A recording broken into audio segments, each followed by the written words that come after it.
आज माझ्या दौऱ्यामध्ये या लोकांनी अडथळे आणण्याचे प्रयत्न केले. उद्या जर माझं मोहोळ उठलं ना, यांना निवडणुकीला एकही सभा पण घेता येणार नाही. त्यांनी माझ्या वाट्याला जाऊ नये या लोकांनी. कळलं का? मी एकदा मागे म्हटलं होतं की यांच्याकडे प्रस्थापित आहेत, माझ्याकडे विस्थापित आहेत.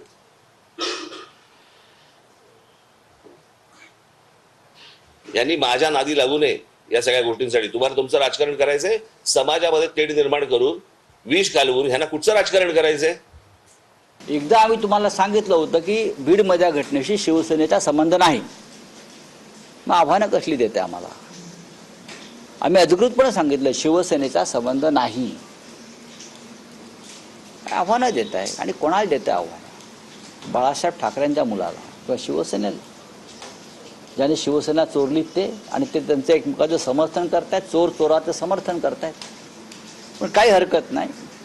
आम्हाला महाराष्ट्रामध्ये मराठी माणसामध्ये भांडणं लावायची नाही, आणि कोणी लावत असेल तर आम्हाला ते मान्य नाही. हिंमत असेल तर महाराष्ट्र लुटणाऱ्या अहमद शाह अब्दाली आणि त्याच्या सुपारी गँगला आव्हान द्यायची भाषा करा.